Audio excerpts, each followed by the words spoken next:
everybody, it's Miss Whitland. Kalea voted for Mirette on the High Wire for me to read today. It's a really long book, but it's really good. So I'll read it for you in two different videos. We'll split it up for you. So this is part one of Mirette on the High Wire. A good strategy is if there's a really long book that you want to read, but you get tired or you want to make sure you read it, but not read it all at once, put a little bookmark somewhere in the middle, just like I have, and that way when you reach it, you know it's time to take a break and then come back to it later. So here we go. Mirette on the High Wire by Emily Arnold McCully.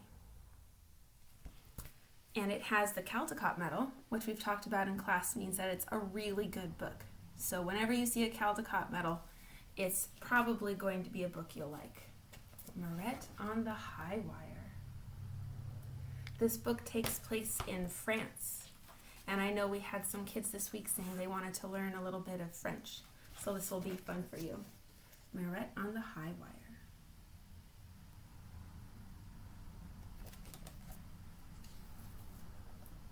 "100 years ago in Paris, when theaters and music halls drew traveling players from all over the world, the best place to stay was at the Widow Gatteau's, a boarding house on English Street. Boarding house means it's a hotel. So there you go, that's the hotel.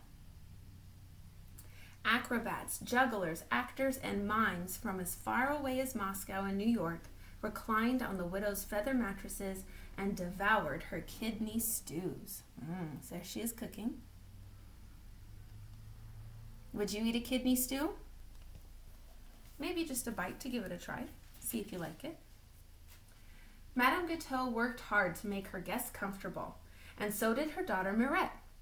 The girl was an expert at washing linens, that means doing the laundry, washing her sheets. Washing linens, chopping leeks, paring potatoes, and mopping floors. She was a good listener, too. Nothing pleased her more than to overhear the vagabond players tell of their adventures in this town and that along the road. Vagabond is spelled V-A-G-A-B-O-N-D. Look it up. See what it means. And if you find out what vagabond means, write about it or text me. Let me know. One evening, a tall, sad-faced stranger arrived. He told Madame Gatteau that he was Bellini, a retired high-wire walker. "I'm here for a rest," he said. "I have just the room for you, Monsieur Bellini. In the back where it's quiet," she said. "But it's on the ground floor with no view." "Perfect," said the stranger. "I will take my meals alone." So he's going to eat by himself and stay in a room that's not so nice. Why do you think that is? Maybe he's shy. There's Mirette watching. There's Bellini. And there's her mom, Madame Gatteau. The next afternoon, when Mirette came for the sheets, there was the stranger crossing the courtyard on air. Mirette was enchanted. Enchanted means she thought it was amazing. She loved it. Of all the things a person could do, this might be the most magical. Her feet tingled as if they wanted to jump up on the wire beside Bellini. So her feet are, ooh, I want to go do it too. Mirette worked up the courage to speak. I'm going to turn my phone on silent so we're not bothered. Mirette worked up the courage to speak. "Excuse me, Monsieur Bellini, I want to learn to do that," she cried. Bellini sighed. Everybody sighed, right? Sigh. Oh, so sad. Bellini sighed. "That would not be a good idea," he said. "Once you start, your feet will never be happy again on the ground." "Oh, please teach me," Mirette begged. "My feet are already unhappy on the ground," but he shook his head. So is he going to teach her how to walk on the wire? No. Why do you think he won't teach her? We'll see. Mirette watched him every day. He would slide his feet onto the wire, cast his eyes ahead, and cross without ever looking down, as if in a trance. So he can do it so easy that he doesn't even have to look.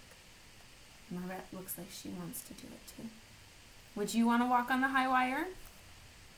It looks pretty fun, but also a little dangerous. I don't know. If you think you would walk on the high wire, let me know. Finally, she couldn't resist any longer. When Bellini was gone, she jumped up on the wire to try it herself. Her arms flailed like windmills. See, her arms are flailing. She's going, whoa. Her arms flailed like windmills. In a moment, she was back on the ground. Bellini made it look so easy. Surely she could do it if she kept trying. So is that called a growth mindset or a closed mindset? It's a growth mindset. She's going to keep trying, even though she didn't do it right the first time. In 10 tries, she balanced on one foot for a few seconds. In a day, she managed 3 steps without wavering. Finally, after a week of many, many falls, she walked the length of the wire, and she couldn't wait to show Bellini. So she did it. She went from falling down to a little bit better, and now she can do it. He was silent for a long time. Then he said, in the beginning, everyone falls. Most give up, but you kept trying. Perhaps you have talent as well. Oh, thank you, said Mirette. She got up 2 hours earlier every day to finish her chores before the sun shone in the courtyard, and the rest of the day was for lessons and practice. Bellini was a strict master. Never let your eyes stray, he told her day after day. Think only of the wire and of crossing to the end. So she practices a lot. That's how you get better at something. That's why we have our goals in tic-tac-toe, so you can get better at stuff. Next page. When she could cross dozens of times without falling, he taught her the wire walker's salute. Then she learned to run, to lie down, and to turn a somersault. Look at her go in the air. She's so good. I will never fall again, Mirette shouted. Do not boast. That means don't say things that you're like super good or you can do anything. Don't boast. Bellini said so sharply that Mirette lost her balance and had to jump down. One night, an agent from Astley's, ooh, I'll sound it out. Astley's hippodrome in London rented a room. He noticed Bellini on his way to dinner. Hippodrome is actually really cool. If you can, Google a hippodrome. I'll spell it for you. Hippo, like hippo, Drome, hippodrome. Look up a hippodrome. It's pretty cool. What a shock to see him here, he exclaimed. See who? Asked a mime. Why, the great Bellini. Didn't you know that he is in the room in the back? Bellini? The one who crossed Niagara Falls on a 1,000-foot wire in 10 minutes? Asked the mime. So it turns out Bellini's pretty famous. And there's Mirette listening to all the adults at the dinner table. And on the way back, he stopped in the middle to cook an omelet on a stove full of live coals. Then he opened a bottle of champagne and toasted the crowd, the agent recalled.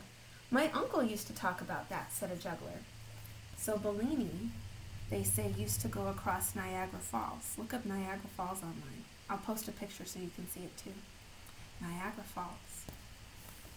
Bellini crossed the Alps with baskets tied to his feet, fired a cannon over the bull ring in Barcelona, and walked a flaming wire wearing a blindfold in Naples. The man had the nerves of an iceberg, the agent said. That means that he wasn't afraid of anything. He could do anything. So that's her teacher, Bellini, doing amazing things. I wonder why he's in the hotel all by himself now. Oh, here's my bookmark, which means that I've gotten to where I want to be. I'll read these 2 pages, then I'll stop and we'll make a new video for the rest of the book. Mirette raced to Bellini's room. Is it true? She cried. You did all those things? Why didn't you tell me? I want to do them too. I want to go with you. I can't take you, said Bellini. Why not? Asked Mirette. Bellini hesitated a long time. Because I'm afraid, he said at last. Mirette was astonished. That means she's so surprised she's shocked. Astonished. Afraid, she said, but why? Once you have fear of the wire, it never leaves, Bellini said. But you must make it leave, Mirette insisted. I cannot, said Bellini. So he's too scared to go up on the big wire again. I wonder what will happen next. Oh, My bookmark fell down. That's okay. So I'll put it back. And I'll make another video with the rest of the book. Mirette on the High Wire. If you'd like to read it, you can also find it maybe on Epic Books or Raz Kids, and you can definitely find it on YouTube and read it for yourself. Mirette on the High Wire. Hope you like it, and I will see you in a bit. Bye.